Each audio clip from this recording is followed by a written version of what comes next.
Hello guys, welcome to this lecture. In this lecture, we're going to deal with the if condition.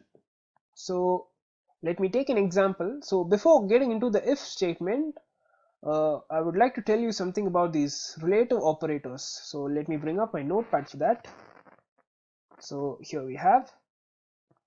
So the relative operators, that is, these operators are used for comparison, like greater than or less than,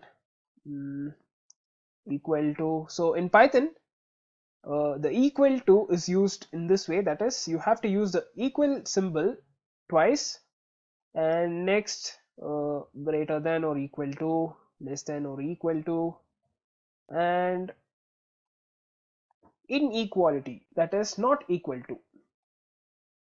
So these are some of the symbols that are the relative operators. So these are the symbols that are used as the test expression in Python. So this is about the relative operator. Let me just close it. Now moving on to the example. So let me take the variable name as a, and let me give a value which is, let me give it as 6.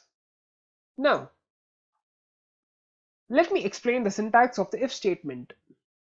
So let me just bring up my comments. So to explain the syntax, the term if should be present, and then leave a space. Just give your test expression. So don't worry, I'll explain what a test expression is. So it's not necessary that you have to give these brackets. So after this test expression, you have to give a colon, and now press enter, and now leave a tab spacing and give your statement. That is, let me give it as statement number 1. So this is all about the if condition, that is the syntax.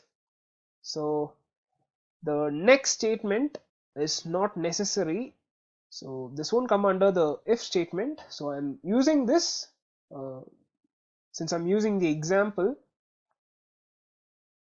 Also the flow chart explains this, so that you will be able to get a clear idea on what the flow chart is that I'm going to explain in the future. So I have given the variable name a, and I've specified the value as 6. So next I'm going to give or I'm going to use the if condition, that is if, and I'm going to give the test expression. So let me use the test expression as a, and I'm going to use this relative operator, that is, let a be greater than 5, and followed by a colon, and that's it. Come down and let me print my first statement, that is, yes, it's greater than 5. So that's it. Now statement 1 is over. Next I'm going to print statement number 2. Print, so let me type none. So that's it. Now let's check the output. So to check the output, right click, run. Here we have greater than 5, none. So to explain it to you in detail, let me show you a flow chart. That is, here we have the flow chart. So let me explain it to you in detail. So this is the input part and this is the output part.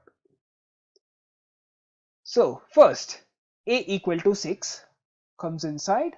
So this is the test expression, that is, a is greater than 5 is the test expression. So it verifies 6. So 6 is greater than 5. Yes, it's true. So it comes down. So it prints the body of if, that is, it prints greater than 5. So it prints greater than 5, and something, I mean a statement just below if, so it has printed that too, none. So this is how it works in this case. Now getting on to the next, which is, let me type something lesser than 5. So let me type 2. So now let's check the output. There you go, it prints none alone. So let me bring up that. So in this case, it takes the input as 2. So it verifies now 2 is greater than 5. False. So it skips this, that is, it skips the body of if. So it skips the greater than 5 and comes over here. so it prints none. So this is how this actually works. You can even use the input function. So let me teach you something. That is, I've used this int and I'm going to give input inside this. So enter a number. That's it. So you might wonder, why have I used int? So you can either give this way or you can add a step on it. So I've used this way so that I don't have to give an extra line for conversion. So let's check the output. So it's asking for a number, so let me type 10 and let me press enter. There you go, it's greater than 5. So hope you might have got a brief overview of what an if statement is. So that's it for this lecture. In the next lecture we will discuss about the if else statement. Thank you.